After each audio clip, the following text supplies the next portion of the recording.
ouvindo bem aí? Pois é, meu irmão. Aqui nós vamos para. Estamos completando um mês de confinamento, né? E vamos entrar mais um mês aí na frente. Mais um mês. Eu vi até aqui que tem uns irmãos aqui de Oviedo. Na live aí, né? A Bianca é brasileira falando espanhol só para parecer chique, né? Mas ela tá aí, paulista, viu? Paz do Senhor, Bianca. Aí o Jairo, Mano Jairo, que é equatoriano, tá aí firme. Mas que bênção. Nós estamos aí. O pessoal tá falando que não tá me ouvindo. Será que é o telefone aí? É a distância, não? Pode ser a internet, Marcelo, também. É bom, internet, né? Benção. Internet. Pai do Senhor, Tainara. Tainara tá aí. A gente também. Nós vamos para o segundo mês de quarentena. Mas a quarentena aqui, ela é mais rígida, né? Se você ir no mercado, na farmácia, banco ou hospital, sair na rua, de qualquer forma, eles vão te parar e vão perguntar o que você está fazendo, para onde você está indo. Você tem que comprovar de fato que você está indo para aquele lugar, né? Tem algumas profissões que podem sair e aí eles entregam um permisso, um papel, né? Uma autorização. E aí você pode sim sair, mas ao contrário disso, se eles te pegarem na rua, complicado. Você viu uma mãe aí que estava com 2 crianças em casa e deu que comer. Eles pararam, irmão, até explicar, né? Explicar que o porco não é atolado, como diz o gaúcho. É perigoso tomar um multa de 600 euros. Isso é triste. Perigoso, né? Aí, como aí é mais rígido, né? Tem que ficar bem esperto nessa questão. Tá travando. O pessoal tá reclamando que tá travando. Eu acho que é a internet. A internet tá travando. Vou tentar entrar pelo celular da Carol. Tenta abrir no outro celular, então.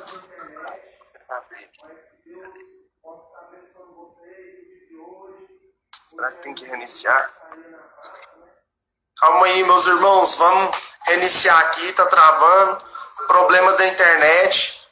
Mas que Deus possa estar abençoando vocês no dia de hoje. Hoje era o dia que a gente estaria na praça, né?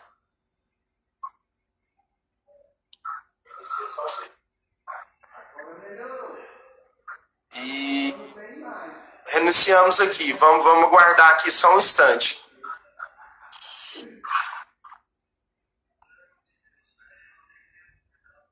Agora melhorou. Só não tem imagem.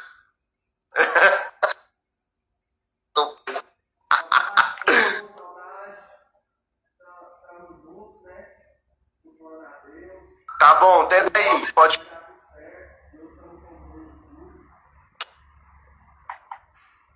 Saudade todos, saudade. Estamos juntos, né? Cultuando a Deus. Mas vai dar tudo certo. Deus está no controle de tudo.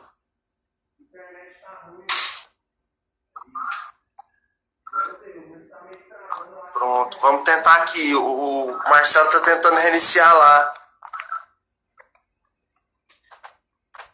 Internet tá ruim, Marcelo. Deu certo? Agora deu, mas tá meio travando. Eu acho que a internet tá ruim. Bota o modem aqui, né? Por favor. Mas vamos reclamar com a assistência técnica aqui. Saudade de vocês também. Estamos aqui, né? Estamos aqui. Acaba que a gente fica em casa, né? Não pode sair. Tá um mês em casa. Melhorou, pessoal? Melhorou? Como é que ficou a questão do áudio, da imagem? O áudio melhorou, Marcelo, mas tá travando. Mas dá para escutar. Vamos conversando. estamos conversando e vendo, né? Capaz que vai melhorando com... O áudio ficou melhor. Os meninos estão falando que o áudio ficou melhor. Mas enfim. Então o assunto de hoje é esse, né, Marcelo? Que as coisas... Deus confinou aí a igreja, confinou a humanidade, né? E a gente vê que é um momento de reflexão mesmo, da gente rever os nossos conceitos, rever realmente quem nós somos, né? Se a gente for olhar as palavras que foram pregadas alguns tempos atrás, aí, por exemplo, do ano passado para cá, Deus ele tem sempre batido nessa tecla de a gente melhorar a nossa qualidade de adoração, a nossa ser fiel a Deus, né? Então, Deus ele acabou confinando todos nós aí e, enfim, estamos aí nessa prova, né? Com certeza esse período de confinamento, as pessoas elas vão refletir mais, né? Pensar mais a respeito de tudo, a respeito daquilo que realmente é importante, aquilo que é prioridade. Com certeza nós podemos afirmar que Deus preparou esse momento, né, para que a igreja possa realmente voltar a focar naquilo que é essencial, né, e deixar aquilo que não estava fazendo bem para ela, né. Então a gente percebe que Deus está separando o joio do trigo. No fim dos tempos nós sabemos que isso aconteceria antes da colheita, né, no período de colheita. E temos visto Deus mover, quebrantar corações, tocar pessoas que realmente querem, né? Trazer pessoas de volta. E Deus tem feito coisas extraordinárias, né? Através desse confinamento. Então, verdade. Se percebe isso, as pessoas realmente estão mais sensíveis, né? Estão mais abertas para a palavra. Se percebe que tem um quebrantamento maior. Hoje você faz um vídeo falando da palavra de Deus, realmente as pessoas estão interagindo não só porque estão em casa, mas porque estão pensando, né? Estão pensando. Isso é importante. Glorificamos a Deus por isso e cremos que quando voltar vai ser diferente de tudo, né? Esse é o, assim, particularmente também é isso que eu penso, né? Eu vejo que um momento exclusivo de Deus para as nossas vidas. E assim, é bom a gente refletir mesmo e aproveitar a oportunidade que Deus está dando. É uma oportunidade única, né? Única. E a gente nunca sabe o dia de amanhã. Então uma oportunidade dessa aí, ela tem que ser abraçada mesmo e se apegar com Deus. Porque os dias difíceis virão mais difíceis ainda. Então, aqueles que não tiver realmente, né, conectado com Deus, realmente vivendo segundo a palavra de Deus, não vai suportar. Não vai suportar porque nesse mundo a aflição só vai aumentando. A gente vai olhando para a humanidade, a gente vai olhando para o mundo, a gente vai olhando para a própria igreja de Deus e a gente vê que a igreja está caminhando para um lado que não é o céu. Essa é a verdade. Mas, enfim, Deus ele tem esse trabalhar com a igreja, né? Então é muito maravilhoso. Eu fico feliz por isso, porque querendo ou não, a mão de Deus está aí. Para aqueles que querem aceitar, para aqueles que não querem aceitar, a mão de Deus está aí. E isso é muito maravilhoso, porque se você, por exemplo, eu falo assim, vou falar de mim, não gosto de ficar falando de pessoas, vou falar de mim. Se Deus, por exemplo, abrisse mão de mim e deixasse eu caminhar por conta própria, a gente sabe que a gente não quer o céu. A gente quer as coisas que tem na terra, a gente quer os benefícios da terra. E sabendo que a gente tem que lutar pro céu. Se santificar, lutar, ler a palavra, jejuar, buscar, né? Então este momento é um momento muito... Eu vejo como um momento maravilhoso. Aqui a gente sabe que tem muitas igrejas no Brasil, né? Muitas igrejas, todo mundo conhece a verdade, todo mundo conhece a palavra. Assim, a gente faz esse trabalho na madrugada para os viciados, para as pessoas que bebem álcool e tal. e a gente vai chegar para falar da palavra de Deus, e eles todos já conhecem da palavra de Deus. Às vezes eu me deparo com ex-pastor, com ex-presbítero, ex-obreiro da casa de Deus, e quando a gente vai falar da palavra de Deus, eles já vêm com autodefesa, né? Eu chego assim, às vezes, para abordar uma pessoa e falo assim, ó, Jesus te ama. Aí o camarada já pega e fala para mim, não, Jesus ama a todos, mas a pergunta não é essa. Eu falei que Jesus te ama, mas você ama Jesus? Então a gente percebe que as coisas estavam caminhando para outra direção, não é isso?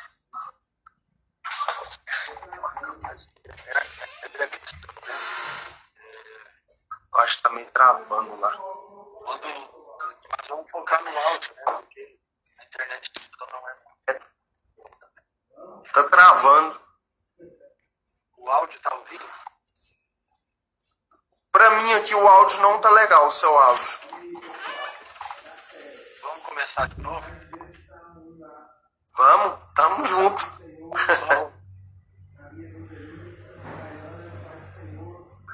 Recomeçar. Calma aí, pessoal. Vai dar certo. A imagem deles está ruim lá. Paz do Senhor. Gabi Evangelista. Kailane, Paz do Senhor. Gi. Visualizar. Calma aí, vamos voltar. Tem que reiniciar. Então, tem que reiniciar a nossa aqui também.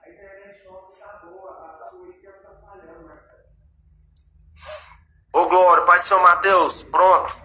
Deu certo aí, gente? Ô Glória, agora ficou bom. Ficou bom, glória a Deus. Então, a internet nossa tá boa, a sua aí que ela tá falhando, Marcelo. É a internet missionária, meu irmão. É assim mesmo, é de Deus. Mas dentro do assunto, é uma coisa que eu estava meditando muito esses dias. Quando Jesus ele vai falar sobre Mateus 7, 24, 21, 22, 23, 24, quando ele fala sobre aqueles que vão chegar diante dele e vão dizer, Senhor, mas nós fizemos, expulsamos demônios, profetizamos, pregamos o evangelho, e Jesus vai olhar para eles e vai dizer, mas apartai-vos de mim, eu nunca vos conheci, vocês que praticam a iniquidade. Né? Então, e aí Jesus ele continua falando sobre aqueles que ouvem e praticam. E uma das verdades que nós entendemos bem claramente é que só o conhecer não é suficiente. Porque conhecer e não praticar é hipocrisia. Entende? Então, Jesus ele nos alerta muito sobre isso. Se eu só conheço a palavra, mas eu não a pratico, então quer dizer que eu sou informado a respeito da palavra. Mas ela não é vida em mim porque eu não a pratico. E aí entra outras questões. Por que não a pratico? Se não quero ou porque realmente não consigo? Porque o não conseguir você pode ser ajudado. Mas o não querer, aí Deus não interfere no livre-arbítrio e nós também não podemos interferir, né, quando nós estendemos a mão. Então é uma coisa que eu sempre falo, converso com algumas pessoas aqui, eu digo, eu estendo a mão, mas você tem que pegar na minha mão. Porque eu não vou conseguir terminar. Entende?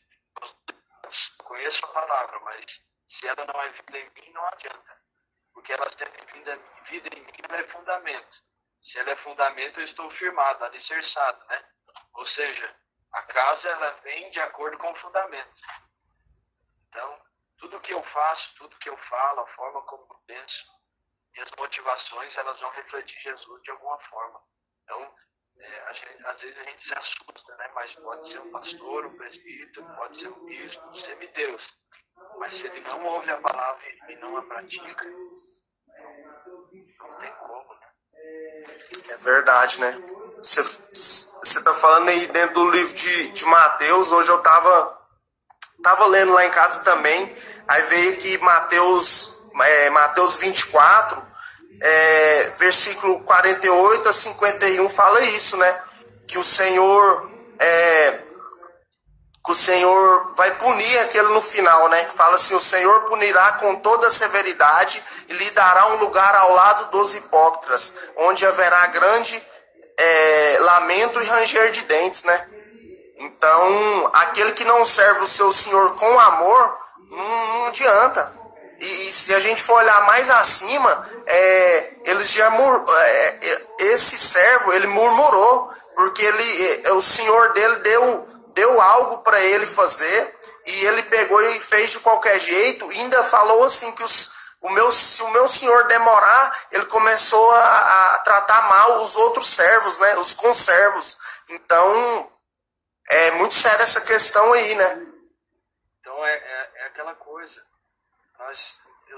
Nós estávamos aqui, eu e a Nega, como ela falou na live de quarta-feira, nós estamos conversando muito, porque tem tempo de sobra agora, né? Glória a Deus. Como a gente estava conversando, nós não podemos nos familiarizar com o Evangelho. Justamente. Nos familiarizando com o Evangelho, eu vou achar que aquilo que é santo é uma coisa comum e não é. É o que Jesus disse, nós não podemos dar jogar pérolas aos porcos, né? E depois ele fala, a mulher cirofenícia, nós não podemos dar o pão dos filhos aos cachorros. Então, é uma coisa difícil, porque as pessoas têm que entender que o que faz a diferença não é só o conhecer, entende? Não é só eu conhecer a palavra. Eu conheço pessoas que se dedicam muito no estudo, muito em saber de hebraico, de grego, de uma teologia, mas uma teologia que não nos leva a lugar nenhum, entende? Eu conheço pessoas que estudam e são muito inteligentes, mas se você perguntar quais foram as maiores experiências com Deus no secreto, elas não têm o que falar, porque elas se dedicam no conhecimento, mas elas não têm intimidade no secreto. Nossa, isso é forte, hein, Marcelo? Forte porque se acostumou, ou seja, eu prego não por aquilo que Deus me chamou, ou pelo encargo que eu tenho na minha vida, o chamado específico, mas eu prego porque eu estou familiarizado, ou seja, eu conheço tão bem aquilo que eu sei agir de forma mecânica, e a minha motivação não é o amor a Cristo, mas é o retorno que aquilo pode me trazer. Como eu fui criado num berço cristão, minha origem é cristã. Minha mãe, minha avó, né? Então, assim, eu era familiarizado com o evangelho, né? Conheci minha mãe, minha avó, ela sempre sofreu as perseguições, né?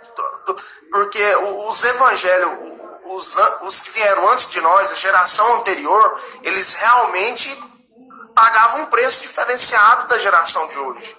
Eu falo isso porque minha avó, ela era uma pessoa de preço, minha mãe até hoje é uma pessoa de preço. Então, eles não tinham sabedoria, não tinha estudo, não tinha nada. Hoje eu comentei com um jovem ainda, eu falei assim, vamos olhar para o Paulo da Bíblia, e vamos olhar para Sansão. Ontem o pastor pregou uma palavra muito forte sobre a vida de Sansão. Aí a gente coloca o Paulo nos dias de hoje, o Sansão nos dias de hoje. Aí, para a igreja de hoje, vamos olhar para Sansão e vamos olhar para Paulo. Qual dos dois a gente escolheria? Qual dos dois? Pela presença do Espírito Santo que a igreja vive hoje, provavelmente a gente escolheria Sansão. Porque Sansão era forte, Sansão ele tinha um rosto bonito, Sansão ele tinha os cabelos lindos, Sansão ele era um cara alto, forte, lindo, maravilhoso. E aí a gente olha para Paulo. Quem era Paulo? Perto de Sansão? Não era basicamente ninguém. Mas aí está a diferença. O Sansão, ele era tomado pelo Espírito Santo. Paulo não. Paulo ele vivia o evangelho. Quando ele teve um encontro com Cristo, ele falou assim, é isso que eu quero pro resto da minha vida. O foco do Paulo foi extraordinário. Quando eu olho para a vida de Paulo, eu falo assim, meu Deus, eu estou muito longe do evangelho, eu quero viver mais para Deus, eu quero fazer mais para Deus, porque a gente não sofre pelo evangelho. Então a gente vai ver o evangelho que a gente fala que carrega, né? Fala que leva o evangelho, não é da forma correta. A gente nem ora da forma correta às vezes. Como que a gente ora? Qual que é a nossa oração? Qual que é a nossa busca? Qual que é o nosso culto a Deus? O nosso ofertar a Deus? Eu vejo a igreja de hoje, eu vejo que Deus está Deus ele não está ouvindo muita oração. Não está ouvindo, porque a gente ora como, Jesus derrama fogo, Jesus derrama avivamento, Jesus abençoa, Jesus aquilo, Jesus aquilo. Não chega. Repetiu demais, meu Deus. A oração que Deus vai ouvir nesses dias de hoje é a oração da alma, do coração, do profundo, do lugar que onde a gente nem conhece, Marcelo. Então Deus, eu vejo que Deus fez isso, colocou nós no confinamento para a gente rever os nossos conceitos de cultuar, de ser um verdadeiro cristão. Eu falei algo esses dias, gravei um vídeo sobre oração. Aí eu falei 3 coisas bem simples, né? Oração é uma responsabilidade pessoal, porque Jesus vai falar em Mateus 6, mas tu, quando orares? Ou seja, é uma coisa que você tem que fazer por você mesmo, né? Depois eu falo que oração é um posicionamento que fecha as brechas. Ezequiel 22:30 aí vai falar sobre busquei um homem que se colocou na brecha por esta cidade e tal, né? E a terceira coisa é a oração que move os fundamentos. Por quê? Porque quando Deus nos leva à oração, Deus, ele trabalha em nós não o exterior, mas o interior. Quando nós realmente nos colocamos nesse lugar de intimidade, de propósitos com Deus, nós vamos perceber que Deus trabalha os fundamentos do nosso coração, a intimidade. Não para que nós sejamos uma coisa simplesmente aparente, mas para que nós nos tornemos a semelhança de Cristo. E aí onde as coisas vão fazer a diferença. E eu fico pensando muito, olhando pela janelinha aqui, né? Tomando um chimarrão às vezes e tal. E uma palavra que Deus tem falado comigo muito, principalmente ontem à noite, eu não conseguia dormir, fiquei pensando nessa palavra. Em 1 Samuel capítulo 21, versículo 2 ao 6, que Davi, ele teve sua vida ameaçada por Saul, né? Saul queria matar Davi. No começo, começa isso no capítulo 18 de 1 Samuel. Sim. E por causa dessa ameaça, Davi ele vai procurar um lugar para se esconder. E ele vai para a casa dos profetas que estavam em Nob, e ele encontra o sacerdote Aimeleque. E encontrando o sacerdote Aimeleque, Davi pede a espada de Golias. E Davi faz uma pergunta para o sacerdote Aimeleque: por acaso tem pão? E aí o sacerdote Aimeleque vai falar para ele assim: pão só tem o sagrado. E eu só posso entregar ele para vocês se os jovens tiverem, como é que é a palavra? Se tiverem abstinência das mulheres. Se eles tivessem guardados, ou seja, santificados, se eles não tivessem comunhão com as coisas da terra, carnalmente, né? Eles poderiam comer o pão. E Deus falou muitas coisas no meu coração. Por exemplo, Deus permitiu essa ameaça vir para a nossa vida, para que nós possamos voltar a entender que o único lugar que nós temos para nos esconder é a casa do Senhor. E que quando nós chegarmos na casa do Senhor, o único que vai poder nos dar o alimento necessário é o Jesus, que é o nosso sumo sacerdote. Hebreus 8 fala isso. E quando nós chegarmos diante do sumo sacerdote, que é Jesus, olha a loucura na cabeça do gaúcho. Quando nós chegarmos diante do sumo sacerdote, porque é só o sumo sacerdote que pode entregar o pão santo para os filhos. Ele vai perguntar para nós: eu só posso entregar o pão se vocês têm se santificado, se vocês estão em abstinência das mulheres, ou seja, se vocês estão se guardando das coisas da terra. Porque só recebe pão da mão de Jesus quem tem renunciado, quem tem aberto mão, quem tem se santificado. Então, uma coisa eu entendo: Deus tem permitido isso para que quando nós chegarmos na casa dele, nós tenhamos a noção de que nós vamos ter fome, nós precisamos de pão que só Jesus pode nos dar. E nós vamos entender que só tem uma condição: a condição é a santificação. Será que nessa quarentena nós nos aproximamos ou nós nos afastamos de Jesus? E aí fica a pergunta, porque se eu me aproximei, eu vou receber pão. Se eu receber pão, eu recebo direção, eu recebo força, eu recebo uma revelação do céu. E isso é forte, entende? É forte. Então, eu quero o pão, eu quero o alimento, mas será que eu tenho praticado santificação na minha vida? Não como algo somente interior, mas exterior também? Me guardar das coisas da terra. Me guardar Aí a das gente, coisas. Aí a gente volta atrás um pouquinho, né? Será que seu alicerce vai resistir a essa glória que está por vir? Se não tiver santificação, não vai dar certo. Não vai dar certo. Então, eu tenho pensado muito nisso também, sabe? Porque eu sei que Deus está para derramar algo sobrenatural, que é o avivamento mesmo, o último avivamento. Eu creio nisso. Mas e aí? Será que a gente está preparado? Será que se prepararam? É isso tudo que você falou mesmo aí dentro da palavra.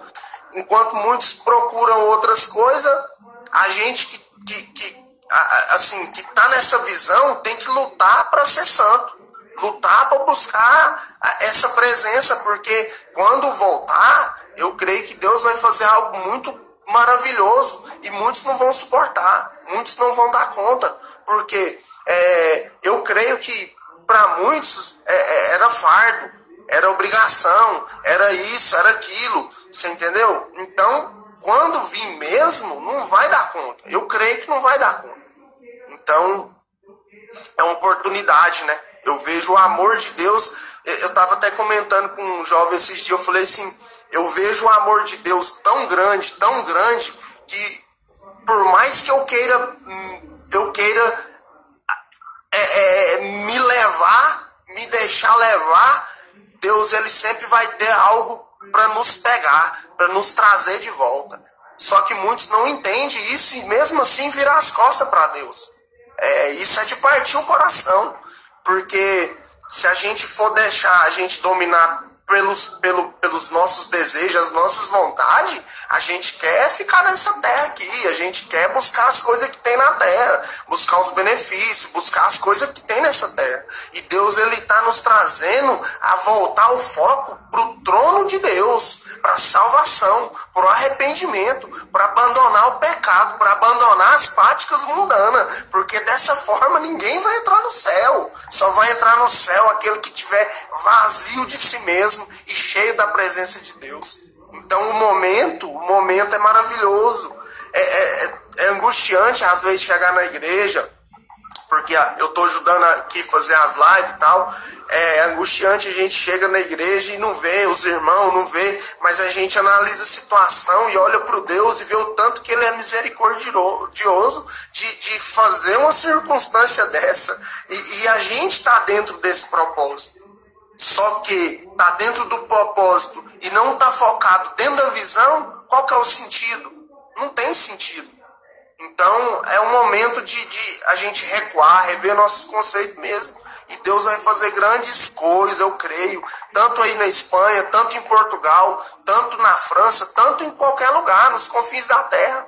A gente tem que almejar, enquanto estamos aqui, viver para a honra e a glória de Deus e pensar na obra. Pensar nas pessoas que não conhecem a palavra de Deus, né? Ano passado eu estive aí em Portugal com o nosso pastor e a gente vê que as pessoas aí, elas dão a mínima para Jesus, dão a mínima para o Evangelho, e enquanto a gente tem o alimento aqui todas as vezes nos cultos e não valorizamos isso. Então, Deus ele tinha que ter feito, não mando em Deus, lógico que não, né? Mas assim, a forma que Deus está trabalhando com nós é muito maravilhosa, porque se ele não fizesse isso, para onde que a igreja ia, para onde que o povo de Deus ia? Nós ia todos estavam descendo de ladeira abaixo. A gente vê a circunstância é essa, mas Deus ele é bom, Deus ele é bom, e ele nos traz de volta com suas mãos, suas garras. Então é isso. Nós não podemos falar todos, né? Porque Deus sempre tem remanescente. Justamente.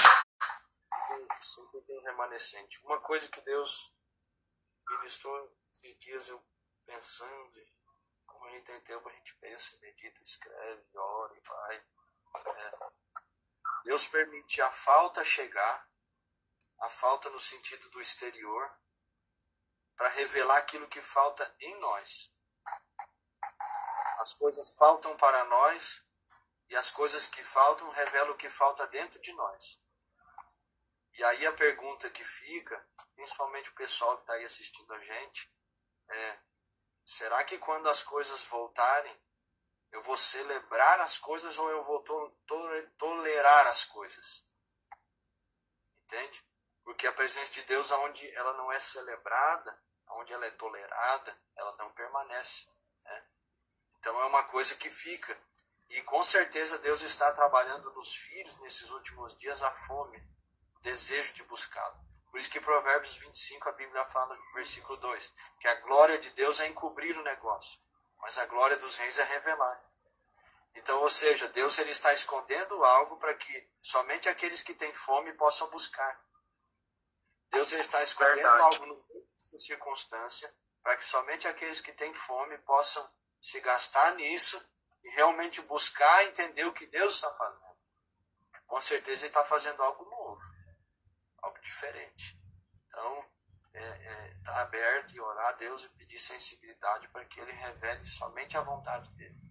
Minha preocupação hoje como pastor de uma igreja não é ter estratégias e planos meus, mas é orar e entender o que Deus quer fazer com a igreja nesses dias. Entende? Para que ele dirija. Tenho certeza que a preocupação de vocês é que Deus revele qual é a direção a respeito da mocidade. Entende? Mas, com certeza, se Deus está permitindo isso, ele está querendo nos levar a algum lugar. Então, qual é o lugar? Que nem a gente estava falando sobre Davi, né? Ele tomou o pão, só que ele tinha uma espada. E ele comeu o pão. Agora, o que ele fez com a espada? Ele lutou, entendeu? Jesus, ele nos dá força, mas a luta é conosco. Nós temos que nos gastar em função daquilo que ele quer fazer nas nossas vidas, né? E conquistar aquilo que ele tem. Perseverar. Lutar, perseverar. Não pode desistir. Não pode desistir. Eu vejo que a gente não pode desistir. Em hipótese nenhuma, devemos desistir. Lutar até o fim. Foram assim todos, né? A gente for olhar a história de Jesus mesmo, quando veio na terra, ele lutou até o final. Paulo lutou até o final. Então a gente não pode dar o luxo de abandonar, né? Tem que ter perseverança, tem que buscar. Deus ele tem revelado nos corações, individualmente. Toda vez que a gente vai conversar com uma pessoa, outra pessoa, sempre ele tem uma novidade ali, uma pérola de Deus. E é isso mesmo, aproveitar a oportunidade, né? Aproveitar a oportunidade e buscar da presença de Deus. Eu acredito que Deus nesses dias ele realmente está revelando algo. Com tudo isso ele mostrou pra gente que o exterior não é tão importante quanto o interior. Então, às vezes a gente fala assim, parece bonito, parece filosófico e tal, e toca de uma certa forma, mas nós temos que entender isso. Entender que um ciclo está se encerrando e está se iniciando outro ciclo. Outro ciclo se está iniciando. Como a gente crê e fala, Deus vai enviar o grande avivamento. Mas ele vai enviar o grande avivamento para quem? Em qual lugar? Entende? Nós temos que pensar nessas coisas também. Entender que não é só crer. Eu creio que Deus vai fazer o avivamento. Eu creio que ele vai realizar algo extraordinário. Mas para quem? Qual é a condição para que ele revele isso? Porque se eu sei qual é a condição, eu vou trabalhar para que eu me coloque nesse lugar. Entendeu? Para que eu faça parte desse tempo. E eu oro e peço para Jesus, se o Senhor levantar um avivamento nessa terra, eu quero fazer parte dele. Eu quero estar nos padrões desse avivamento. Não que um avivamento seja padronizado, mas se eu preciso de algo que eu não tenho para que eu esteja nele, eu quero ter para que eu possa estar. Entende? Buscar da maneira correta, né? Buscar da maneira correta. Porque a gente não pode se limitar aos chavões evangélicos. Eu creio que Deus vai fazer uma coisa nova. Mas o que é o novo de Deus? O que eu estou fazendo para receber o novo de Deus? O que é o novo? Então, o que eu estou fazendo? São perguntas que vêm para nos levar a algum lugar. Nos levar a um lugar, né? Se Deus vai fazer uma coisa nova, ele fala isso em Isaías, deixa eu ver aqui. Isaías 49, deixa eu ver aqui rapidinho. Isaías 43, 18. Que ele vai falar, eu vou fazer uma coisa nova, mas vocês não podem se lembrar das coisas passadas e nem considerá-las. Então quer dizer que aquilo que pode impedir o novo de Deus talvez seja as coisas que eu já vivi. E a consideração que eu tenho por aquilo que eu já vivi. Então se eu ter as minhas experiências, como nós estudamos muitas vezes na escola bíblica, como eu empírico, a minha experiência é uma doutrina, então isso pode ser perigoso, porque a minha experiência sendo uma doutrina para mim, ela é um fim em si mesmo. Mas se eu entendo que a minha experiência for uma experiência, que é um meio que pode me levar para outras experiências, eu vou chegar em algum lugar. Entende? Então, Deus está fazendo uma coisa nova. E está nos levando para um novo rumo. E eu quero chegar lá. Quero ter essa sensibilidade de entender se Deus está fazendo isso, para onde Ele está nos levando. Então, nós temos que entender isso aí. Eu anotei muita coisa aqui, mas não posso falar muito, né? Oh, meu Deus! Libera as pérolas aí, Jesus! Mas é isso mesmo, Marcelo. Eu tava comentando esse tempo atrás com um menino aqui sobre a nossa forma de buscar esse novo de Deus. Qual que é a forma que nós estamos buscando? Como que a gente está orando? Como que a gente está pedindo? Como que a gente está falando com Deus? Não tem como vir algo diferente a gente buscando da mesma forma, não tem. Então o nível espiritual é outro nível, é outra coisa. Então Deus ele não está querendo mais, não que ele ouvia o da boca para fora, mas Deus ele não está ouvindo mais aquela oração superficial. Ele não quer mais o choro de correr a lágrima às vezes no olho, o choro de gesto, de boca, de mão erguida, de pula, não, Deus ele quer algo da alma, do profundo mesmo. Então não tem como, ele quer a lágrima da alma. Então a gente buscar isso, aí eu volto em Paulo de novo, né? A gente buscar isso, porque quando Paulo fala para Timóteo, né, venha comigo sofrer as dores do evangelho, eu vejo que não é a dor de você pegar um peso nas costas e jogar nas suas costas e sair correndo com peso e seu corpo cansar desse peso de trabalhar. Não é isso. É sofrer mesmo a dor na oração, sofrer a dor no jejum, até que a sua alma chore e grite e peça a Deus um refúgio, um refrigério e o algo novo de Deus que está por vir. Eu creio que ele só vai vir dessa forma. No choro da alma, na oração da alma, na oração do coração. Então, este novo de Deus, eu creio que ele está nos levando a isso, a profundeza mesmo, a profundeza do oculto, do secreto de Deus. Então, é uma direção, né? É uma direção e eu creio que quando a gente chegar lá, se a gente não estiver no céu, eu creio que Deus vai dar outra direção. Eu vejo que a palavra de Deus é sempre assim, ele te dá uma pista, que te leva a outra pista, que te leva a outra pista, mas o foco é o céu. O caminho é o céu, o caminho é a salvação. Então a gente realmente tem que entender mesmo e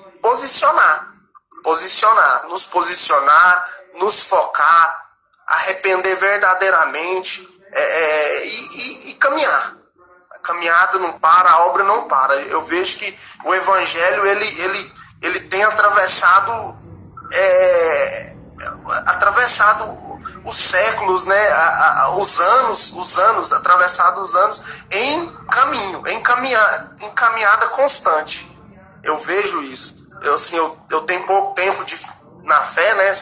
Tem 3 anos de conversão. E a partir do momento que eu aceitei Jesus, o evangelho, eu vejo que o evangelho ele não para, é uma caminhada constante. Então, é isso. A gente tem que perseverar. As pessoas elas só vão ter um posicionamento a partir de um reconhecimento de necessidades. Então, com certeza essa pandemia, né, ela abalou algo aí. mexeu com o interior de pessoas, né? É verdade. Pessoas que não abrem nem a porta para poder pegar na mão de ninguém porque tem medo. Tenho medo, e eu vou morrer e eu não posso pegar o coronavírus e tal. Na nossa cidade aqui nós temos muitos casos, né? Foi quase 400 casos confirmados e muita gente suspeita e tal, mas em vista de outras regiões da Espanha, como Madrid, Catalunha, Barcelona, não são tantas. Mas nós percebemos que Deus ele está abalando aquela confiança interna que as pessoas têm. Mas o posicionamento cristão, onde eu vou chegar, é onde eu quero chegar, né? O posicionamento cristão vem de acordo com a necessidade. Quando entreguei minha vida para Jesus, comecei a ler a Bíblia, eu comecei a ver que os discípulos, depois de 3 anos e meio andando com Jesus, nesse período eles viviam coisas sobrenaturais. E quando eu fui completando 3 anos e meio de fé, e eu percebi que eu não vivia aquilo que os discípulos de Jesus viviam, eu comecei a ter uma crise dentro de mim.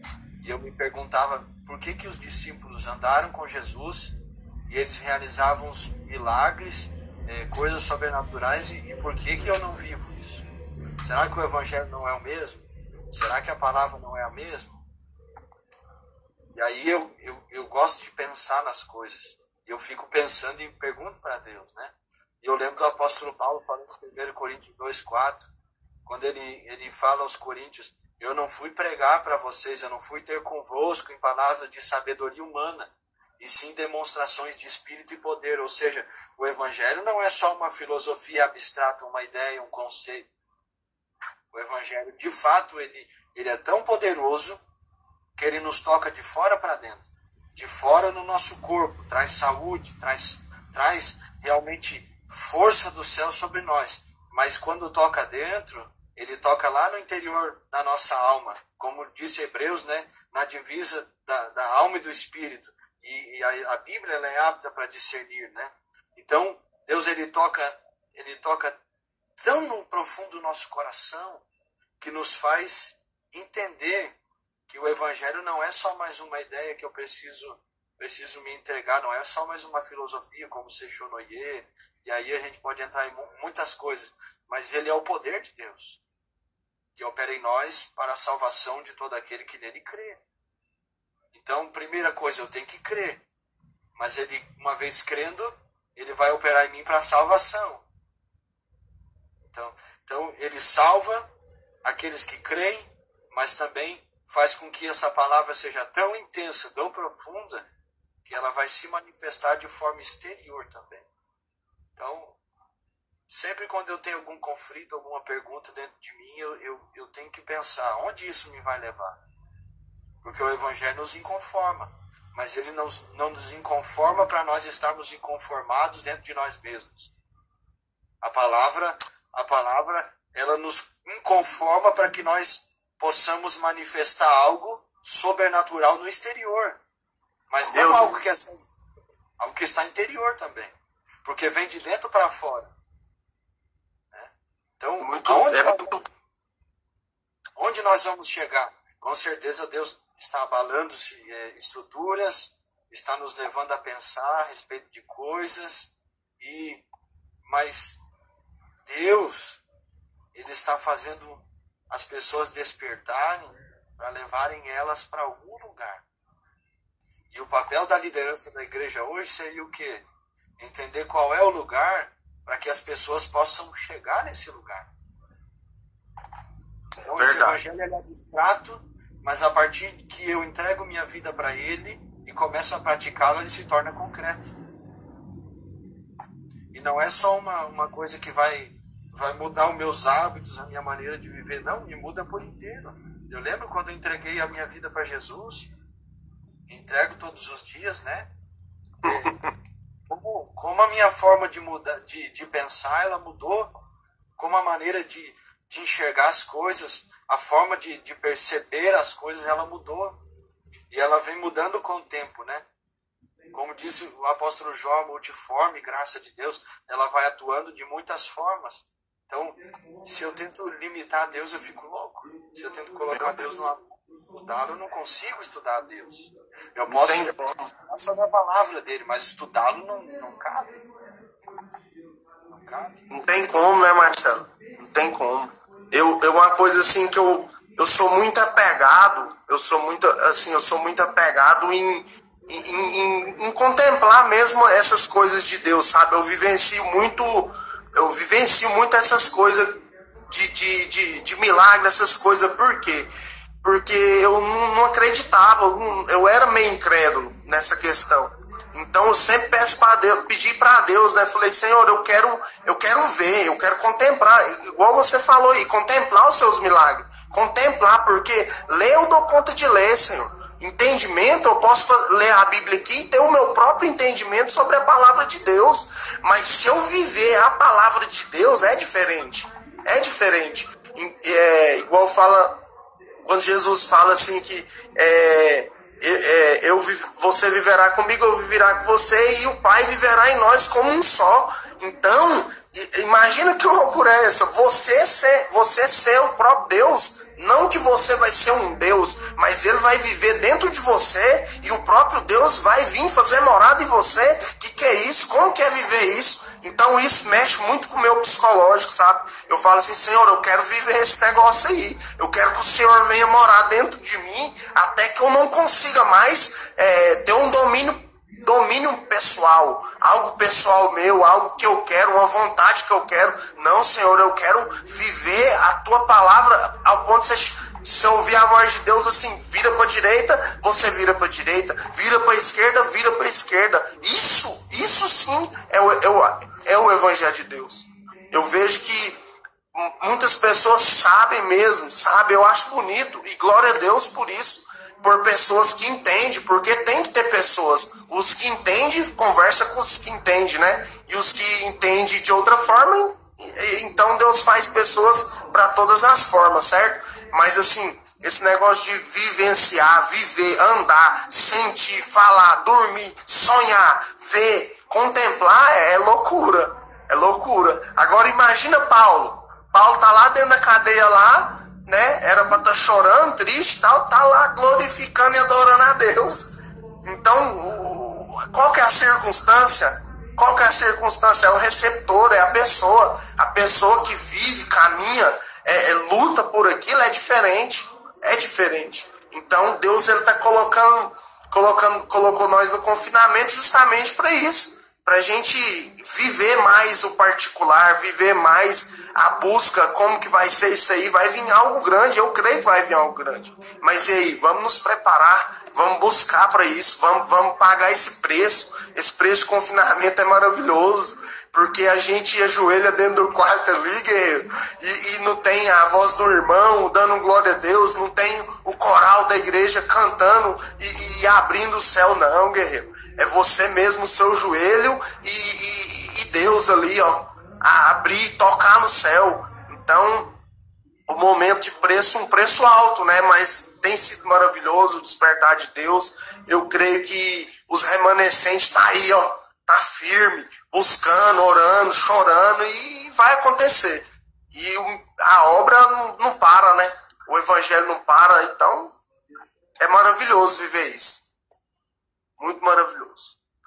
Que Deus levante pessoas que nessa hora realmente vão fazer a diferença. Realmente fazer a diferença.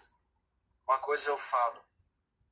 Se as pessoas estão olhando mais para os falsos, então porque os verdadeiros não estão se manifestando da maneira que deveriam se manifestar.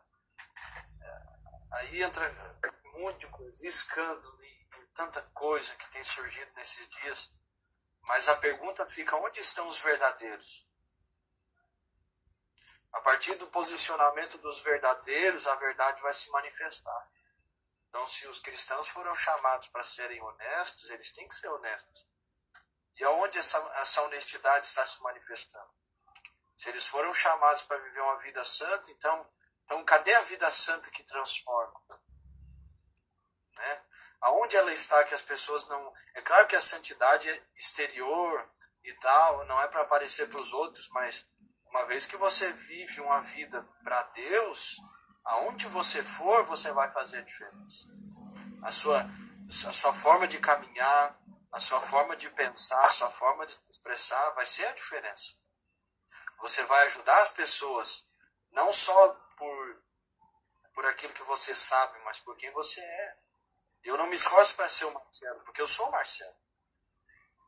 Então, se eu me esforço para ser santo, é porque eu não sou santo. E não santo no aspecto que a gente vê por aí que todo mundo fala. Tem que ser santo. Mas a mesma forma como Jesus disse, sede santos como eu sou santo, ele também disse, sede misericordioso, porque eu também sou misericordioso. Verdade. Entendeu? Então, essa santidade sem misericórdia é o quê? Se Deus vai falar lá em Oséias capítulo 6, versículo 6, misericórdia quero e não sacrifício, e o conhecimento de Deus mais que os holocaustos, ele estava dizendo que a sua santidade se revela na sua misericórdia. Forte, né? Sua santidade se manifesta na sua misericórdia, porque você tendo misericórdia, Deus também tem misericórdia. E o único padrão de perdão bíblico é, para Deus me perdoar, eu tenho que ter um coração perdoador também. E a Bíblia, Jesus vai falar o que no Sermão da Montanha? Somente os limpos de coração vão ver a Deus. O limpo de coração. Então, essa santidade ela tem que se manifestar de alguma forma, e tem que ser por meio de alguém. E alguém tem que se colocar nesse lugar. Eu vou ser santo não porque as pessoas me pediram, não porque eu quero ser para aparecer, não, eu sou santo porque a Bíblia diz que eu devo ser santo. E o que é essa santidade? E aí você começa a ver o que é uma santidade bíblica. Não um conceito das pessoas, mas o conceito que Deus te leva a aprender biblicamente falando. Porque uma coisa que nós temos que fazer urgentemente como cristãos é nos trancar dentro de um quarto, orar a Deus com a Bíblia dentro do quarto. Parar de ler livros, parar de ficar se apegando com doutrinas de pessoas e começar a ir para dentro de um quarto, se trancar dentro dele e ficar uma tarde estudando a Bíblia e pedir para o Espírito Santo, me ensina o que é santidade. Porque Deus não quer levantar pessoas que ensinem sobre santidade. Deus quer levantar pessoas que realmente vivam santidade. Deus não quer levantar pessoas que ensinem misericórdia. Deus quer levantar pessoas que são misericordiosas. Deus não quer levantar pessoas que ensinem sobre amor. Deus quer pessoas que pratiquem amor, que vivam o amor. E nós oramos para quê? Para que Deus nos faça chegar a esse nível. Eu oro e eu peço para Deus, Deus me ajuda a viver isso. Ao ponto daquilo que eu falo, aquilo que eu creio, aquilo que eu prego e aquilo que eu vivo, o abismo que separa vai diminuindo cada vez mais. Para que isso não seja só palavra, mas que isso seja um estilo de vida. E assim a gente se torna um só, né? É assim que se torna um só. E aí isso vai refletir no externo. Porque o interior tá focado. Então, é uma questão de redirecionar, né? Redirecionar a nossa vida, o nosso foco, o nosso orar, a nossa busca com Deus. E é isso aí, viver com Deus, né? Aí a gente vai ler lá na Bíblia e fala, e Enoque andava com Deus. Enoque andava com Deus. Não fala que Enoque era um sábio, um camarada que entendia muito. Não, ele andava com Deus. Jó, ele ouviu falar de Deus, ele nem conheceu a Deus, ele só ouvia falar e era Jó. E nós? Nós temos que andar com Deus até nós não sermos mais vistos como Enoque foi. Justamente. Eu vou largar um negócio aqui, né? Vamos ver, tá fluindo. Vamos ver, eu não falei isso ainda. Vamos ver, né? Aonde vai abre a caixa, Jeová. Ó, eu vou ler com vocês rapidamente o texto bíblico aqui de Isaías 43. Tá? Isaías 43, versículo 18. Eu estou meditando algumas coisas sobre isso. Eu vou falar, claro que nós vamos falar um pouquinho na igreja sobre isso também, quando nós voltarmos nesse tempo de quarentena, né? Isaías o quê? 43, 18, 19 e 20. E Deus tem falado muito comigo. Ontem eu passei um tempo meditando. Isaías 43, 18, 19 e 20. Olha o que diz a Bíblia. Não vos lembreis das coisas passadas e nem considereis as antigas. Olha o que Deus vai falar aqui. Eis que farei uma coisa nova. Então, peraí, se Deus está falando que ele vai fazer uma coisa nova, é porque ele tem o desejo de revelar o novo. Então, se ele tem o desejo de revelar, é porque ele quer que alguém entenda aquilo que ele está revelando. Então, Deus está querendo revelar. Mas para Deus revelar, tem que ter alguém que entenda. Não é? E olha o que diz o... Eis que farei uma coisa nova, e agora sairá a luz. Porventura não a sabereis? Olha o que Deus está falando aqui. Eis que porei um caminho no deserto, e rios no ermo. Os animais do campo me servirão, os dragões e os filhos do avestruz, porque porei águas no deserto, rios no ermo, para dar de beber ao meu povo e ao meu elenco. Então o que Deus está falando aqui? Eu vou abrir um rio no meio do deserto. Oh, glória. Isso não é uma coisa ilógica? É Jesus.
É o rio, no deserto.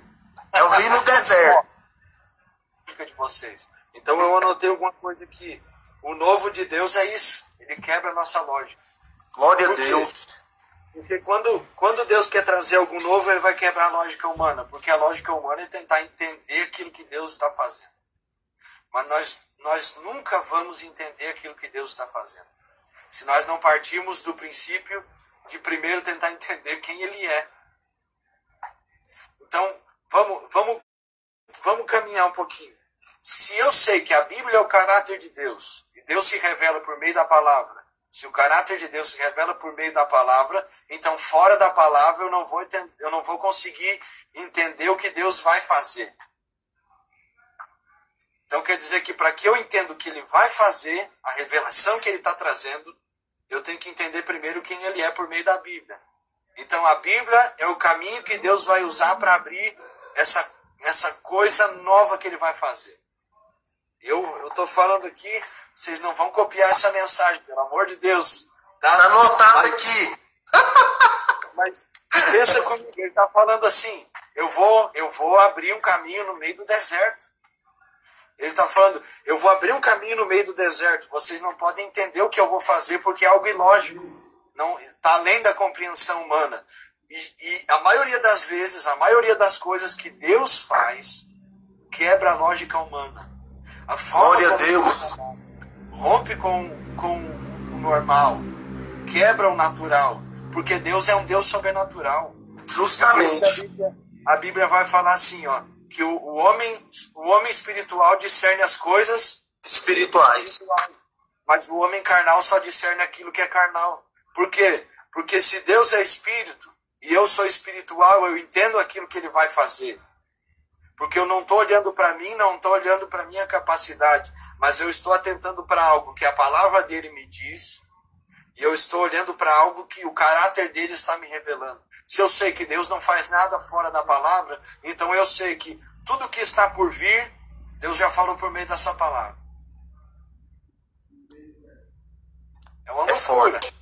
É forte. Primeiro, o novo de Deus vai quebrar a lógica humana.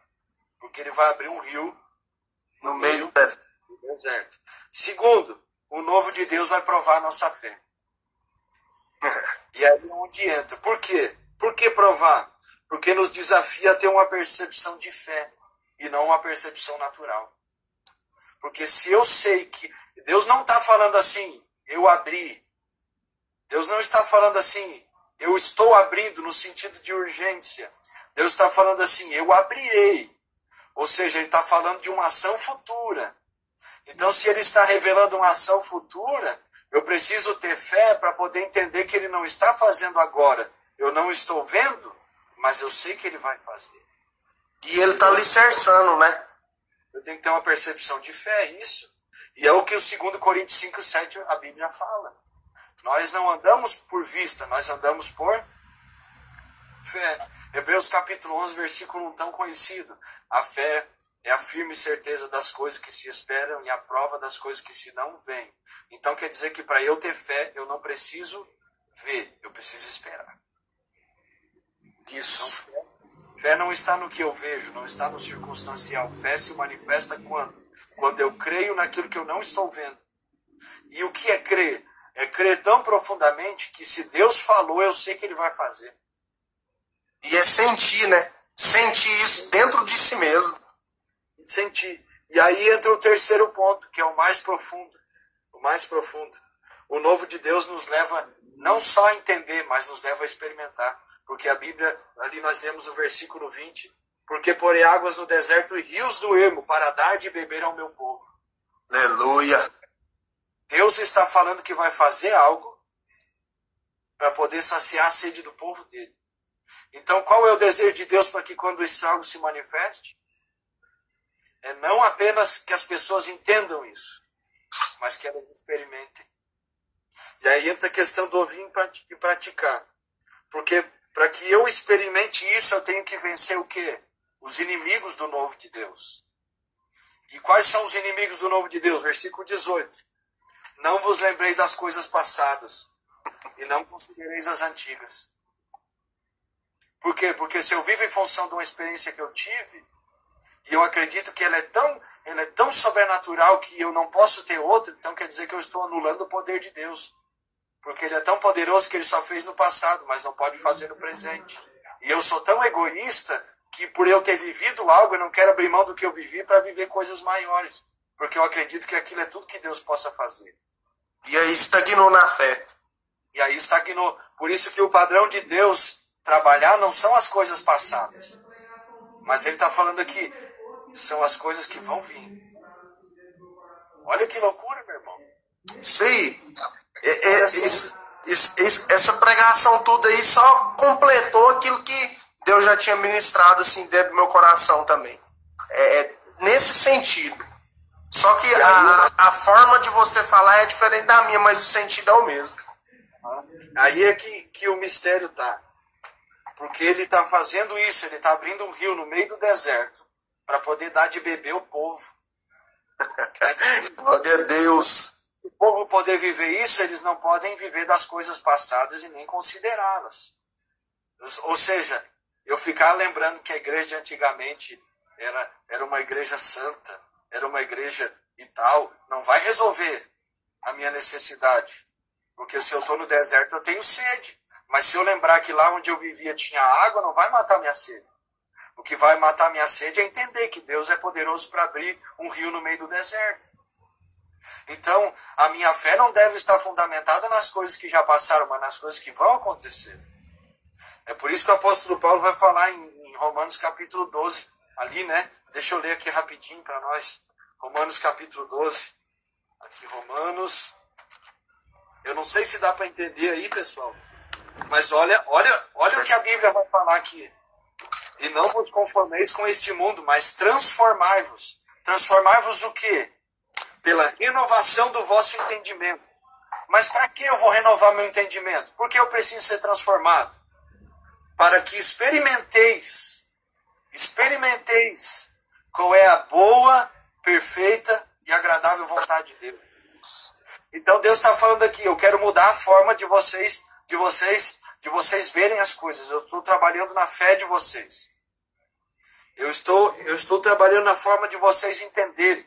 Porque eu não estou mostrando algo para vocês só para que vocês vejam. Eu estou mostrando algo para vocês para que vocês vivam. Glória a Deus. Está entendendo? E aí onde está? Porque não basta eu entender o novo. Não, eu sei que Deus vai fazer alguma coisa.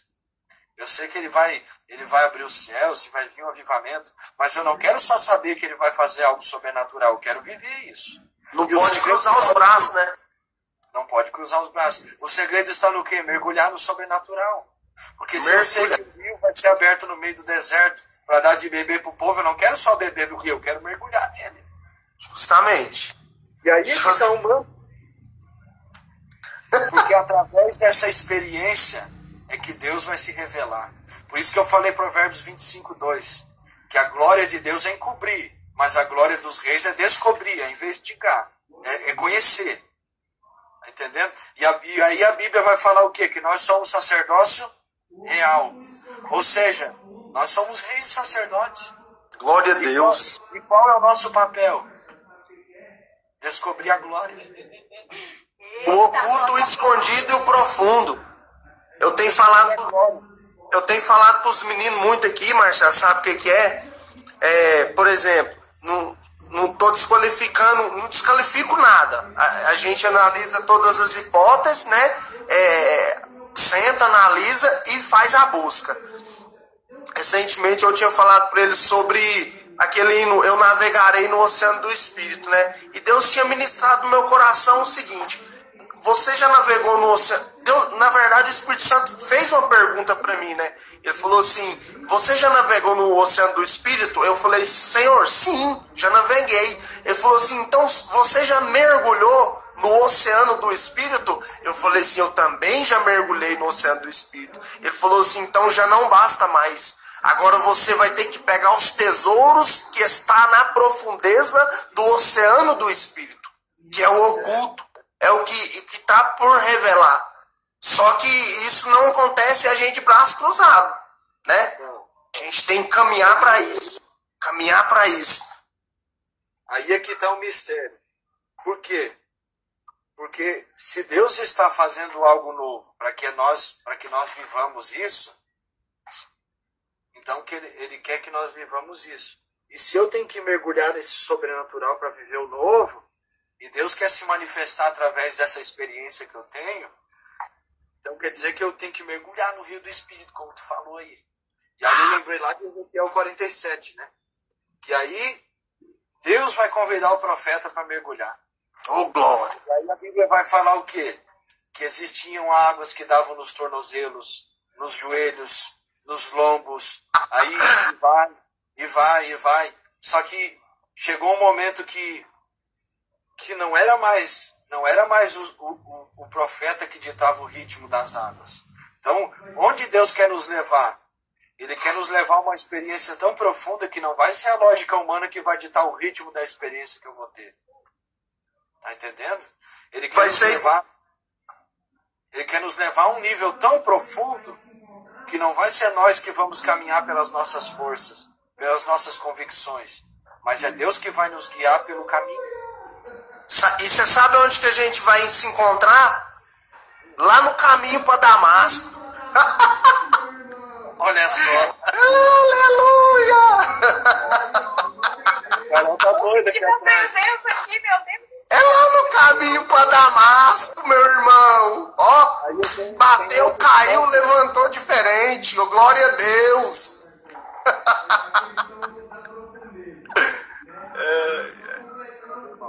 Deus tem ministrado uma palavra nesse sentido, assim, no meu coração, viu, Marcelo?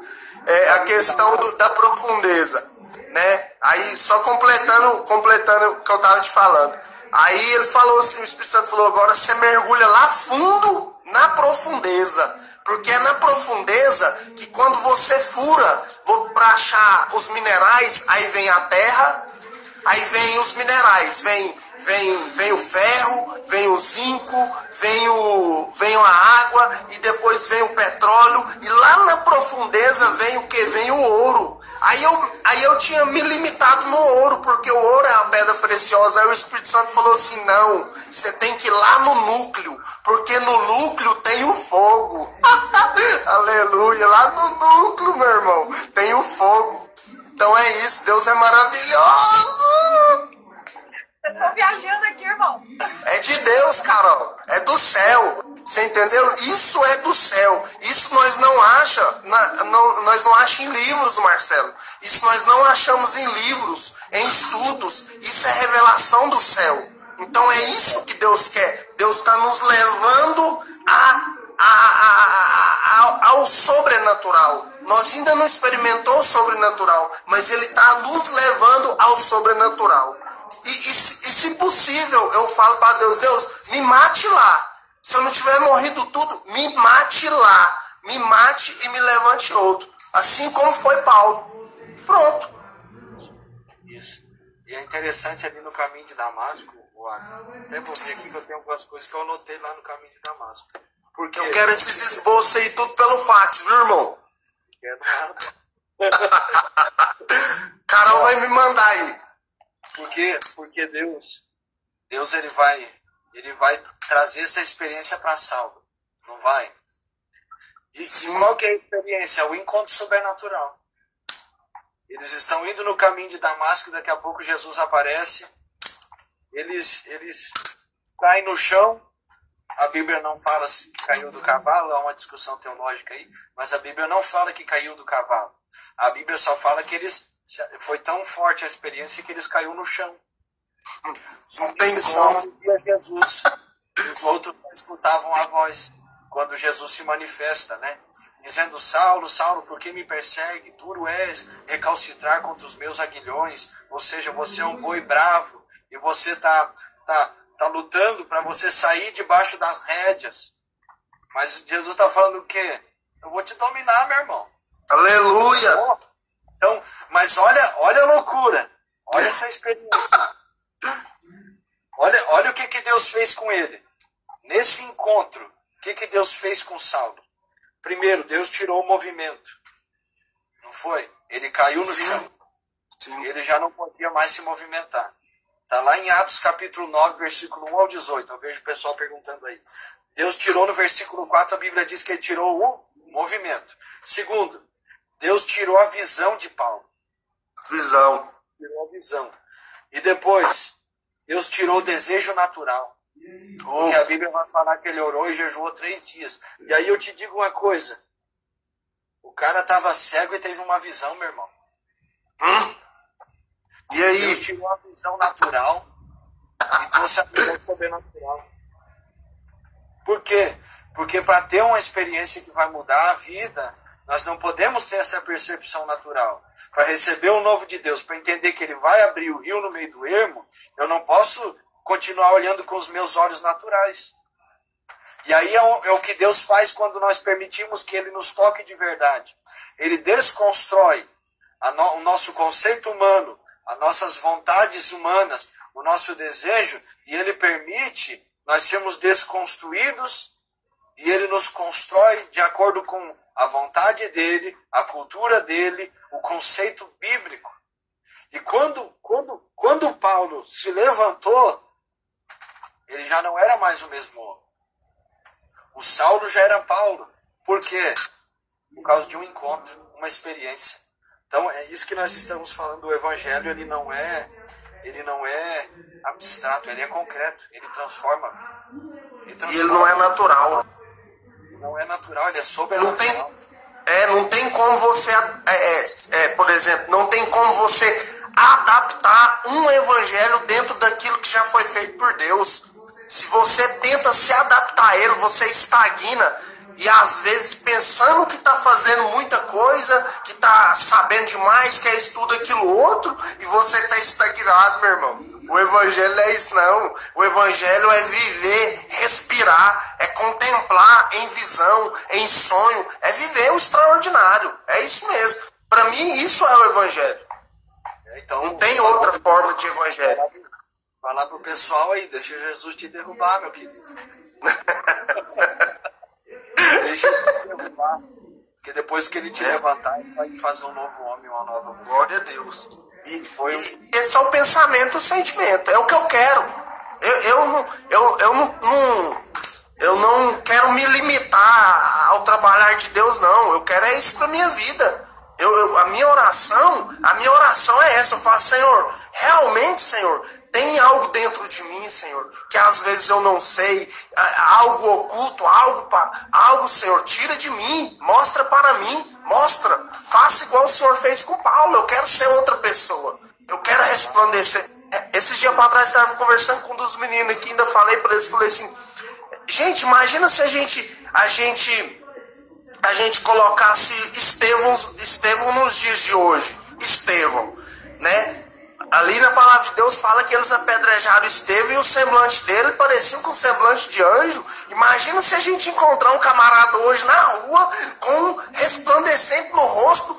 Será que a gente na hora ia falar o quê? Falar, rapaz, aquele cara ali tá com um espírito maligno. Olha lá pra você ver como é que tá a face daquele camarada. E aí, qual que é a diferença? Qual que é a diferença? Não, a gente tem que ser diferente. Ser diferente mesmo, até as pessoas olhar para nós e contemplar essa luz diferente. Então o evangelho é isso aí, o evangelho é o sobrenatural. Não é isso? Porque é isso que Deus vai fazer. No caso de Estevão, quando ele começou a pregar, ele começou a mostrar para eles que Jesus era o Messias. Então o que ele estava fazendo? Revelando o novo. Eis que tudo se fez novo. Aí é que acontece. Por quê? Porque você vai ver aqui, eu vou achar o versículo. Deixa eu ver aqui onde fala que ele foi apedrejado. Eu quero aqui, ó. E ouvindo eles isto, enfureciam-se em seus corações e rangiam os dentes contra eles. Aí a Bíblia fala aqui, versículo 55, 7, capítulo 7 de Atos. Mas ele, estando cheio do Espírito Santo, fixando os olhos no céu, viu a glória de Deus e Jesus, que estava à direita de Deus. Mas uma coisa que eu olho, porque onde a Bíblia fala que vai ter choro e ranger de dentes? Né? No inferno, não é? Isso mesmo. Então como é que eles já estavam no inferno, eles estavam vivendo um inferno na terra já. Porque não é só o inferno que tem choro e ranger de dentes. O choro e ranger de dentes também estão em pessoas que não entendem e se opõem àquilo que Deus vai fazer. Eu não estou falando daquilo que ele fez e nem daquilo que ele está fazendo, mas daquilo que ele vai fazer. Justamente. O meu perigo é o quê? Em nome da consideração que eu tenho pelas coisas que já foram, eu não aceitar o que Deus vai fazer. E aí eu ter uma atitude de inferno contra pessoas que têm atitude de céu. Ou seja, eu tenho um carnal contra pessoas que têm atitude espiritual. Meu Deus. Que loucura, varão. Que loucura! E aí, se os filhos das trevas estão rangendo os dentes, o que estão fazendo os filhos de Deus? Estão olhando para o céu. E o que os filhos de Deus estão vendo? Os céus abertos. E é daí que vai sair a fonte. A fonte está aí, ué. A fonte está aí. Então não adianta, às vezes a gente... O problema é que eu li uma vez, acho que foi em 2015, eu li o livro A História do Século XX. A história da Igreja do Século XX, a história que não foi contada, do John Walker, que ele vai contar sobre as histórias do avivamento a partir do século XX. Né? Só as histórias do século XX mesmo, de avivamento e tal. Aí começa com um pouquinho antes da Rua Azusa, vai contando como se originou e tal, William Seymour, e ele vai vir contando sobre os movimentos, né, que foram acontecendo ao longo do século XX. E uma coisa eu gravei até hoje, faz uns 5 anos que eu li esse livro, tu imagina, do pastor Marciano. E ele falou assim, no livro John Walker, que o problema dos avivamentos que aconteceram era que, por exemplo, Deus avivava hoje aqui. Só que passava porque as pessoas não sabiam cultivar o avivamento. Não conseguiam manter aquilo. Porque, na verdade, nós sabemos que quando Deus começar a revelar o novo, revelar aquilo que o céu quer trazer, nós não vamos conseguir conter, nós não vamos poder monopolizar o poder de Deus e dizer que só a nossa denominação vai estar certa. Nós não vamos conseguir. Não tem e aí como. o que foi acontecendo? Quando quando o avivamento acabava, e Deus começava a se manifestar em outro lugar, o maior inimigo daquele avivamento que estava acontecendo não eram as pessoas que não eram crentes, mas eram aqueles que viveram o avivamento, mas viveram e não vivem mais. Meu Deus. Olha que loucura, varão. Deixou a chama se apagar. Deixou a chama apagar e agora quer jogar água no avivamento dos outros.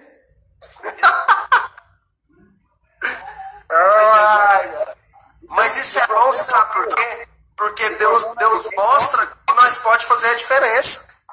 Claro, mas o problema é o quê? Em nome de eu não viver aquilo que Deus quer que eu viva, eu não permitir que as pessoas vivam o que Deus quer que elas vivam. Meu Deus. Eu sou uma pessoa que, por não me colocar na presença de Deus, por me frustrar no Evangelho, por às vezes achar que o Evangelho ia me trazer retornos financeiros, retornos naturais, e não trouxe, porque na verdade quando nós entregamos nossa vida para Jesus, nós não esperamos as coisas da terra, nós esperamos aquilo que o céu pode nos dar.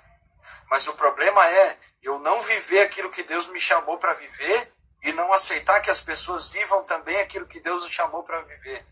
E esse é o fato, porque uma vez que eu não me rendo a Jesus e não permito que Ele seja Senhor na minha vida, quando eu vejo alguém que permitiu Ele ser Senhor, guiar, dirigir, uma pessoa mergulhada, eu vou me incomodar com ela. Por quê? Porque ela vai balançar minha zona de conforto. E aí você vai começar a lutar contra aquela pessoa. Contra aquela pessoa. Então é isso que nós vemos aqui quando Estevão estava pregando. Quem é que eram os opositores de Estevão? Os judeus.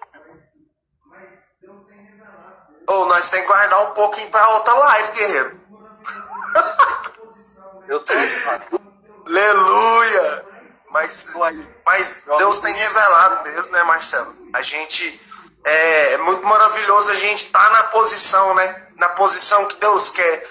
Por mais, por exemplo, por mais que eu vejo e vivo isso. Eu vivo isso. Eu tenho buscado, eu tenho lido livros, lido a palavra de Deus. Mas a minha forma é diferente. Mas Deus ele tem revelado simultaneamente para aqueles que estão com o olhar e o foco no que Deus tem falado. A sua maneira de pensar é a sua maneira de pensar, a minha maneira de pensar é a minha maneira de pensar. Mas o foco em Deus é um só. Então o evangelho se encaixa. O evangelho se encaixa. Entendeu? Então isso é maravilhoso. É isso que eu tenho tentado passar para os jovens. É isso, a direção que Deus tem dado, a gente vê que essa direção é uma direção simultânea a todos, né? Então a gente não pode nos limitar, porque senão automaticamente a gente limita outras pessoas. Porque a gente acaba sendo espelho, acaba sendo as pessoas vendo a gente como referência. Então a gente tem que ter o foco ligado nisso aí. Ligado mesmo. E é maravilhoso. Vamos lá. E é desse jeito, tem como correr não, guerreiro. Tem como correr disso aí não. Se a gente corre aqui, ele nos pega lá na frente, Marcelo. A palavra nos pega lá na frente. Se você corre dela aqui, Deus vai te encurralar e vai te pegar lá na frente. Então não tem como. Recentemente Deus me deu uma visão de um braço, uma pata de um leão. Uma pata do leão grande. E essa pata do leão estava passando em cima do planeta Terra. E na pata do leão, as unhas estavam para fora. As unhas, sabe, da pata do leão. E aí Deus me falou assim, esse sou eu. Esse sou eu com a humanidade. Então era o trabalhar de Deus com a humanidade, passando em cima do globo da Terra. E logo mais para perto do corpo do leão, tinha a igreja de Deus. Estava a igreja de Deus. Então eu entendi o quê? Eu entendi que Deus estava trabalhando a humanidade e Deus estava trabalhando a igreja. Aí Deus me levou lá naquela passagem que fala do Egito, quando ele enviou as pragas para o Egito. Quando ele enviou a praga para o Egito, ele enviou e o povo de Deus ainda estava no Egito. Então ele enviou, foi para todos, para trabalhar todos. Então, aproveitar a oportunidade do trabalhar de Deus é maravilhoso. Então, maravilhoso. vou fechar um assunto aqui com uma coisa que está fluindo. Tá? Fecha aí. 1h30 da manhã aqui também. Misericórdia. Aleluia. Nós falamos sobre Davi lá no começo. Sim. A pergunta que o sacerdote Emelec fez para Davi é: por acaso os jovens estão em abstinência das mulheres? Ou seja, eles não estão se contaminando com as coisas da terra. E se eu não estou me contaminando com as coisas da terra, eu estou fazendo o que com a minha carne? Mortificando a minha carne. E nós vemos aqui o apóstolo Paulo, depois a gente entrou na questão do apóstolo Paulo ali no encontro que ele teve com Deus.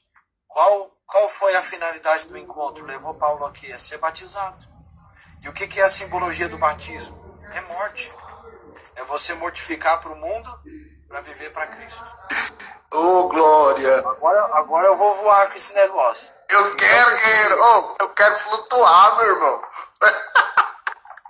Eu quero ser arrebatado. Hoje eu orei para Deus e falei: Jesus, me arrebata dessa terra.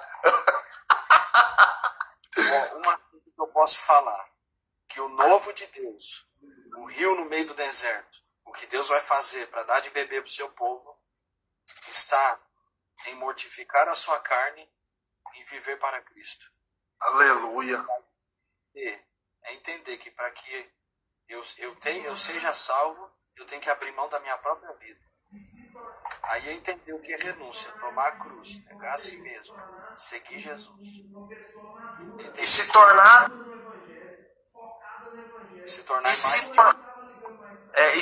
a imagem de Cristo, ou seja, se tornar uma pessoa madura no Evangelho, focada no Evangelho. Paulo, ele não estava ligando mais para a morte, ele não estava ligando mais para ser preso, ele não estava ligando mais para apanhar, ele não estava ligando para nada mais, ele só estava dando glória a Deus e esperando o tempo dele ser cumprido nessa terra, porque ele ia ter um encontro com Deus. Aleluia. É isso aí. É isso aí, irmão. Tamo junto. Fluiu um pouquinho. Fluiu.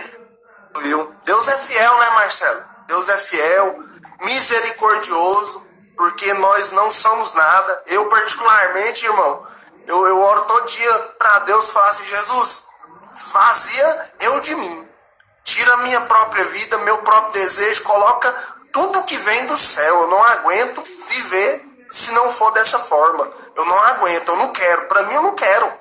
Eu não quero outra coisa. Eu conheci a Deus, eu conheci Jesus, eu conheci tudo que tem de melhor para me conhecer. E outra, não quero nem outra coisa mais, irmão. Não quero. Não preciso me apresentar, não. Tô satisfeito. Então é isso aí, irmão.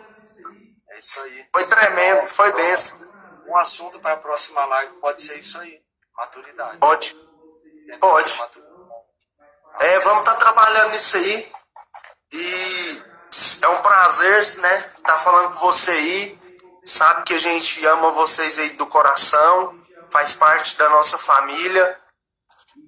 De verdade mesmo. Você sabe que aqui não tem hipocrisia de falar, não. Porque quando a gente ama de coração. E a gente tem orado por vocês. Tem orado aí firmemente. Aí o irmão aí, ó, tá fazendo bullying na live aí, ó. Vou ter que orar mesmo. Ei, Jesus, vai olhando aí, ó, Jesus. Mas, ó, nós também amamos vocês. Também estamos com saudade. E estamos orando. Cadê a nega? Nega, vem cá. Também estamos orando. E... Saudade, Carol! É nóis. Saudade. Aqui nós está com saudade nos cultos na praça. Tava fluindo, sabe? Já tava fluindo e tal, mas o trabalhar de Deus vem em primeiro lugar, né? Eu creio que a palavra é o que Deus quer que venha em primeiro lugar, não é o que eu quero. Por mais que tava fluindo, tava abrindo o céu já e tal, mas aí Deus trouxe nós para esse momento. Então, vamos valorizar esse momento, né? Vamos valorizar a nossa quarentena, o nosso quartinho, o nosso. Eu vou só estender um assunto aqui. Teve um irmão que veio pregar na nossa igreja uns tempos atrás, e ele falou que foi lá na casa de John Wesley, na Inglaterra, se eu não me engano. E quando ele entrou na casa de John Wesley, ele viu 2 buracos perto da cama, e era onde o John Wesley ajoelhava para orar. E naquele momento ele foi se impulsionando para ajoelhar no mesmo lugar. Aí o Espírito Santo pegou e falou assim para ele, ó, não, vai fazer os seus próprios buracos. E recentemente eu vi uma matéria no site que sobre o Billy Graham. Billy Graham também visitou lá a casa de John Wesley. Visitou. E naquele momento uma pessoa pegou e entrou dentro do quarto e viu Billy Graham ajoelhado com os joelhos no mesmo lugar onde John Wesley ajoelhou. E aí eu falei assim, meu Deus, Deus ele trabalha com todos mesmo, não adianta. Qual que era o nível de comunhão com Deus que Billy Graham tinha para que o Espírito Santo deixasse ele ajoelhar no mesmo lugar? Não que o irmão não merecia? Não, merece. Só que todos nós temos que buscar os nossos próprios caminhos em Deus, né? E Deus vai revelando as coisas dessa forma. Não é isso? Desse jeito. Tamo junto. Tamo junto, estamos orando por cada um de vocês aí. Vejo o Jones, o Lucas, o menino, tudo, gente abençoada. Muita gente linda, Sarinha, minha cunhada, vai me ligar em nome de Jesus. Tá ligando não? Que isso, Sara? Vamos ligar aí, né? Vamos ligar a internet e tal. Aproveitar a internet, né? É o momento do nome de Jesus ser glorificado na internet agora, meus irmãos. Amamos vocês e estamos orando para que, da mesma forma como oramos para que Deus se manifeste aqui, Ele se manifeste também no Brasil, tá? Vai ser uma benção. Vai sim. Se Deus quiser, na próxima caravana missionária, tamo junto aí, ó. Em nome de Jesus, eu tô crendo. Vamos fazer um arrastão aí nessa Espanha aí. Em nome de Jesus. Já vai treinar. Eu tô treinando espanhol. Vai ser uma benção. Tamo junto. Então tá bom, fica com Deus, já tá tarde, dorme com Deus, tamo junto, vamos nos falando mais. Um abraço a todos que participou da live aí, fica com Deus. Tchau, paz do Senhor Jesus. Paz do Senhor.